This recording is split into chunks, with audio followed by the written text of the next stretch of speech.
everyone, I'm Ari, here with Rachel, and we're your host for the Merry Writer podcast. This week, we're on episode 165, and we're asking, how do you let go of a story idea? Before we dive into the topic, don't forget to subscribe to the podcast wherever you're listening if you haven't already. And if you do enjoy the show, please share it with friends and feel free to write a review. Okay, so we're talking about letting go of a story idea. And I do find it ironic that we're talking about this and that it's my episode, because I do believe it was one of the earlier episodes not that long ago where I talked about like keeping ideas and hoarding ideas. And now I'm just changing it up and saying all different. And that's because there will be times when it is the right moment to let a story go. And we might get a lot of hate for this, especially because I was always one of those like, no, never let a story go. And maybe it's because I'm so much older now, so much older, just past a birthday at the beginning of the year. I'm the same way though. I'm the same way. I always hoard all of my books, and then after a little while, I'm like, do I really need this? And I'm like, yeah, I need this. But then it does get to that certain point where you're like, I don't need this anymore. So yeah, no, I get it. Yeah, there's this fine line. Yeah, and it's not always just about the books and the story ideas that we kind of like keep in a box somewhere. It can sometimes even be the ones we're working on.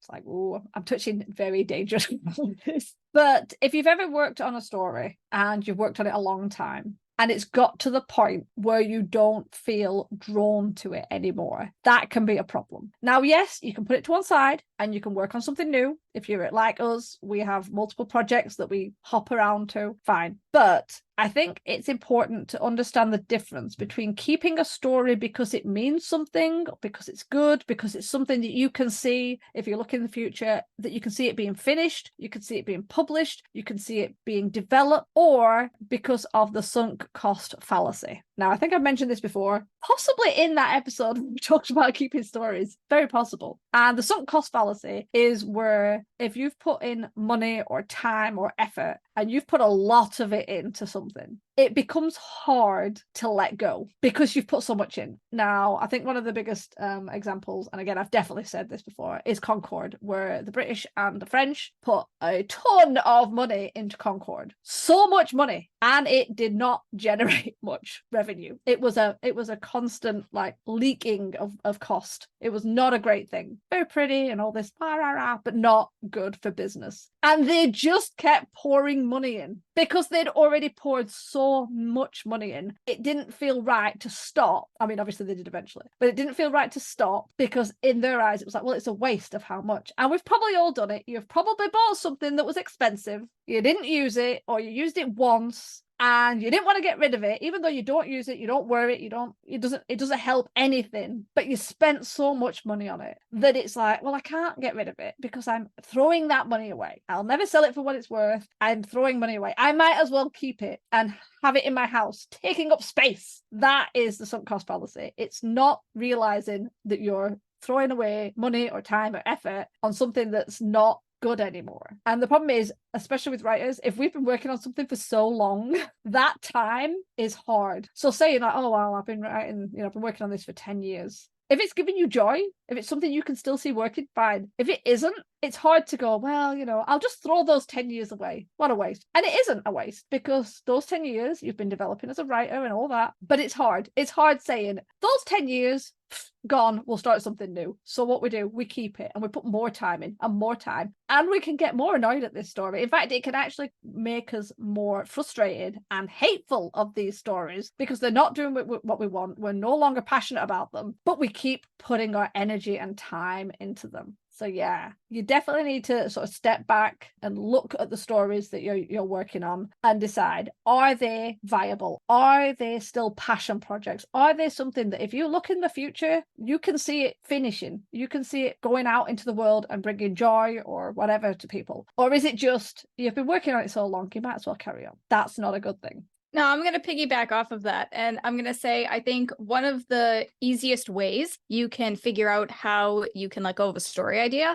is to create a list of all the novel ideas that you have. And I think we've talked about this in a previous podcast episode, or maybe it was off camera and we were having one of our little chit chats. I can't remember, but we did talk about creating a list of all of your novel ideas and keeping track of the statuses of them and this, that, and the other, and all that fun stuff. And when you create this novel list, you can figure out which ones you're more passionate about. And some of them you might, as Ari just described, some of them you might look and say, oh, I can still see this one getting published someday, but I'm not into the idea right now. I'll keep it in my back pocket. And then there will be some that you're like, oh, I forgot about this idea. I can't wait to get back into this. This was so fun to write. It was so fun to do the character sketches. I'm going to continue it. But then there will be other novel ideas that you'll look at them and you'll be like, what was that? I don't remember this at all. I have no memory of writing this. I don't remember the idea. It sounds like a stupid idea. There's no way this is going to go far. At that point, you can cross it off the list and just delete it. Because what Ari said about the sunk cost fallacy, I feel extremely called out as someone with undiagnosed ADHD, and anybody listening with ADHD can probably knows exactly what Ari was saying. How many times have we're like, I'm going to start a new hobby. You buy all the stuff for it, and then it just sits in a corner and you never touch it again. Or you start it and you stop one day and you don't go back to it. And it's oddly easy to do that with books as well. I don't know why, but I mean, Ari and I, we've mentioned so many times that we book hop. We can't just sit down and say, I have this book idea for a mystery. I can't just sit down and write the mystery. I got to sit down and write it for a day, 2 days, maybe a week or two, maybe even a month or two. But then my brain just stops and it's like, hey, you like superheroes. Let's create your own form of X-Men over here. And then I start getting ideas for something new like that. And it's completely different genre, completely different characters, ideas, the whole shebang. And it's so easy to get such a backlog of stories that, yeah, you kind of need to recognize, okay, how can I feasibly write all of these books and get them published, or just write them for myself as a hobby? You got to figure out what your ultimate goal is. And if it's to publish to become an author, you got to realize which ideas are worth sharing with the world. Now, don't take that the wrong way. All ideas are worth sharing with the world. All ideas are good ideas, but sometimes they lose their sparkle, and you can kind of realize that some ideas are only good ideas at the time. So if you create a list of novel ideas that you have and pick out which ones have lost their sparkle, then it might be time to let the story go. I totally agree. And I also feel a little bit called out because I do hoard a lot of craft supplies for 20 or 30 different project types that I wanted to try or learn. And some of them are just sitting in the graveyard of craft supplies. Never to be used again. But as you said, you spend a lot of money on the equipment and it seems wrong to just get rid, and you'll never get the same money back. So then it's like, well, do I try and sell it? Do I try and give it? No, it's just going to sit in a cupboard and take up more space. So no, because you just gave me an idea. New hobby idea. Let's go buy craft supplies to create a little graveyard diorama, and then we can keep all of our craft supplies in there. I like that. I like that idea a lot. Wow. I don't know how I do it, but I'll buy the stuff to do it, and then I'll get stuck not knowing how to create it, and then all of that stuff will just then it'll become more just exactly. added to the pile. Oh, seriously. Exactly. This is what it is. And Rachel and I did have a discussion about stories, and it was Rachel's fault. Whether we did it online or not, I don't know. But it was Rachel who made a comment about writing down all her stories, and then I stupidly did that with my story ideas and was horrified at how many I had, because we never really know how many story ideas we have. They float around very nebulously, except for the ones that you're actively working on. But if you do sit down, get a spreadsheet, we love our spreadsheets, and list all the story ideas that you have that are mostly formed. We're not talking about something that's like a one-word prompt or a one-sentence prompt that hasn't gone anywhere. I'm talking the ones where you've got an idea of characters, plot, something, and write that down. You will be shocked how many you have. I was blown away. And honestly, if I live to being like 90, I still need to have published like 5 books in the past to keep up and get them all done. So yeah, that's very upsetting. But I kind of digress and try and come back round. By doing that, it does help, because you realize it's not just about story ideas. It's about the ones you really want to keep. Time is finite. So far that we know, nobody has created a time machine, a working time machine. And do you you really want to give up X amount of time on a project that you are no longer drawn to, especially if you have bigger, better projects. When I started writing, I wrote sci-fi. That's what I used to write, sci-fi. And I then moved on to crime and police procedural. Those were my main story ideas when I was younger. Then fantasy kind of swept in and I wrote all of them all at once because that's what I do. I don't write crime anymore at this time. Every now and then I'll touch upon it, but it's mostly within fantasy, within urban fantasy, something like that. And I don't write police procedurals anymore. I would like to say I don't write sci-fi, but I had 2 ideas yesterday. So they've been added to the list. But yeah, but mostly sci-fi isn't as big as fantasy is for me now. And because I really love writing fantasy and I really like reading fantasy, that is what I want my attention and priority to be on. So I am not going to have a load of my old crime stories that I have no interest in going back to, especially because they're so old and I was a very different writer then. And they're going to need so much work to pull them up to my level. It's not worth it. I don't have time to do that. I would rather put my time into the projects that I have passion for, the projects that I feel are the strongest and the most viable, the ones I really want to read. I may like my old ones, but I'm not chomping at the bit to read them. Now, I'm saying all this. The one thing I don't want is to encourage people to project hop too much. And I say that as a project hopper. If you start a project and then 6 months later you get bored and jump to another project, and then 6 months later you jump to another project, and you never go back to the first project, either you didn't have the passion in the first place or you just have an attention issue and that needs to be addressed. But obviously if you still have passion for your projects, that's fine. But we're talking about ones where if you laid all your projects out, which ones would you grab first? If your house was on fire, which folder full of notes would you grab first? If all of your stories were in different folders, giant binders, if they were all separate, none of this, it's all in a box. Screw that. If all of your projects were in giant binders and you could only grab a handful, you know for a fact which ones you would grab. You seriously would. It's the same thing. So you need to think about time is not on our side. Even if you're a young writer, it goes so fast. I'm not kidding. Terrifying. So let go of those story ideas. And I'm not talking about stories that you've actually written and are fully done and they might just need a bit of tweaking. If you like that, I'm talking about ones that are half formed, ones that are partially written, ones that you've been sat on for like 30 years. Show my age now. That's what we're talking about. And yeah, sometimes it is time to let it go. It is. And I love how this just took a depressing turn, that the clock is ticking, people. Also, I really appreciate how you and I, in many ways, we are the same person. And I do appreciate that when you started writing, you wrote a lot of crime. When I started writing, I wrote a lot of fantasy. And now it's like the complete opposite. And that's just really hilarious to me. Total side note, but I gotta say it. I also think when it comes to letting a story go, I think in whatever episode we talked about not deleting your stories, one of the things I mentioned was if you don't delete your stories, you can see how much you've grown as a writer over the years, because you can look back at your very first piece of writing,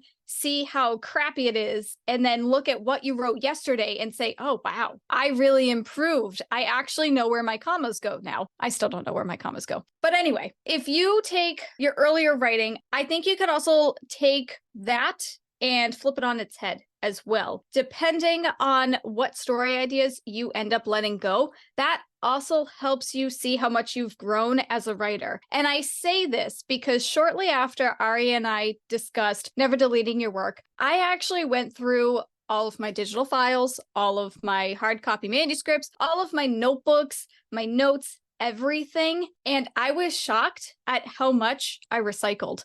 And it actually hurt my heart a little bit to recycle these stories. But when I looked at them, something in my head was just like, this is taking up space. Now, if I did this maybe a year ago, I would have looked at these manuscripts and been like, this was the very first book that I wrote. This goes back under the bed. But when I was going through all of my stuff, I don't know, weeks ago, whenever it was, I just was picking up manuscripts and I was like, I am never going to write this again. I'm never going to look at it again. It's just taking up space. It's got to go in the recycling bin. And one of those stories was actually the very first manuscript that I wrote. Again, it broke my heart to put it in the recycle bin, but it's a little bit cringy to look at. I don't think I would choose my very first novel to look back and say, wow, I've really grown as a writer.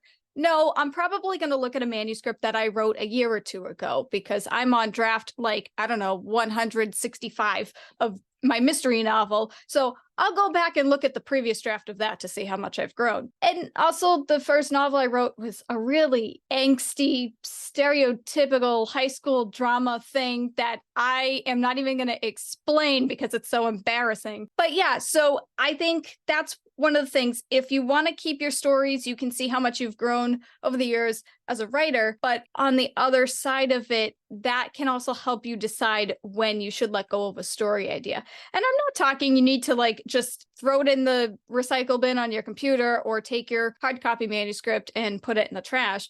You don't necessarily need to do that to let it go. You don't have to delete it completely. But I mean, maybe eventually you will actually just flat out delete it or throw it away or whatever. But it can help you realize that I'm just going to tuck this in a trash folder on my computer that I can still get to. It won't be deleted, but I know I'm never going to look at it again, at least not anytime soon. Exactly. It's like archiving it. It's not gone, but it's kind of forgotten. That's a good way of doing it. Yes, exactly.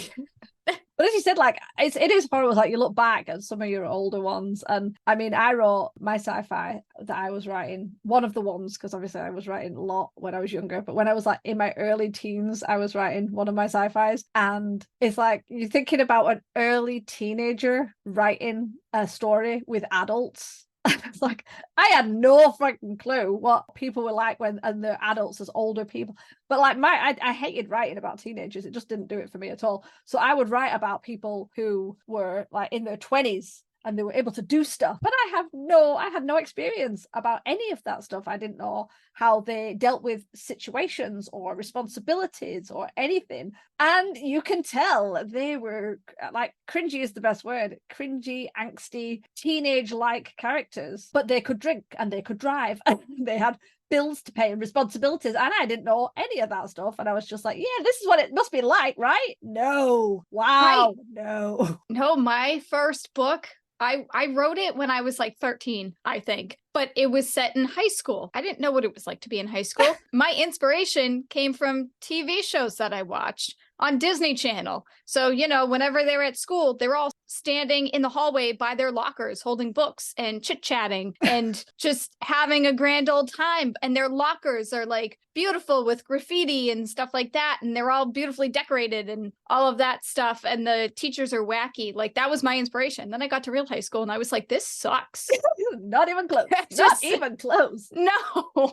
That's it. It's just so, as I said, I wrote a police procedural one, and I think my main character was a detective, and she was driving around in a Ferrari because I really like Ferraris. So, oh yeah, Ferrari Testarossa, of course, a detective, and you know, like a third grade detective who was still quite new to being a detective. You know, she wasn't at the top yet, because she was only in her early 20s, which I think actually you can't, it's very hard to get to a detective level in your early 20s. But hey, I didn't worry about that. But yeah, that was her police car driving around in a Ferrari. And it's like, what is this, Bad Boys with his Porsche? I mean, at least they explained it. There was money there. It's like, no, she lived in a really small apartment in New York with her Ferrari that never, ever got like dinged or anything or graffitied in this area that probably wouldn't have had a space for a Ferrari to park. But you know what? That's some hardcore description right there, Ferrari. My first book, I have a description of a pickup truck. And I think I described it as blue with a long back end because at the moment of writing it, I could not think of the word pickup truck. But I was like, I'm a writer. I have to be descriptive. The readers need to picture this in their minds. I feel like we're getting off topic. This is a whole nother podcast episode right here where we just like embarrass ourselves. Yeah, it's like the embarrassing moments of our past. Yeah, that is. Oh, it's so bad. Yeah, I am fine to wrap this up before we cringe ourselves to death.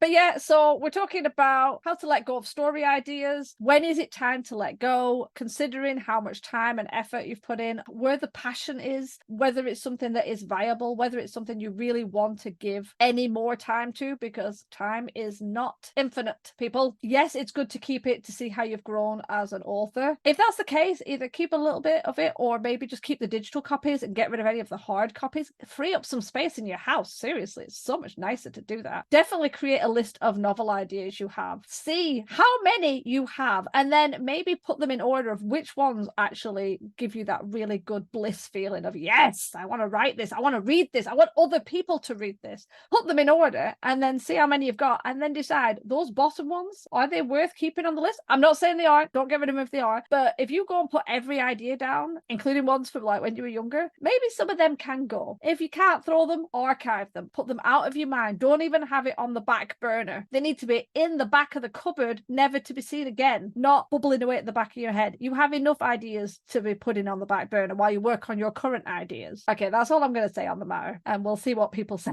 With that, let's turn it over to you guys. How do you know it's time to let go of a story idea? Have you ever actually done it, or are you a hoarder of story ideas? Let us know your answers in the comments so we can chat about it. Remember, we release new episodes every Wednesday. Next week, we're discussing the longevity of books. To ensure you don't miss it, do hit the subscribe button on your way out. And as always, thanks for listening to the Mary Wright podcast. See you next week. This podcast is brought to you by Shiny Objects. We're easily distracted. The music, titled Inspired, is by Kevin MacLeod, licensed under Creative Commons 4.0.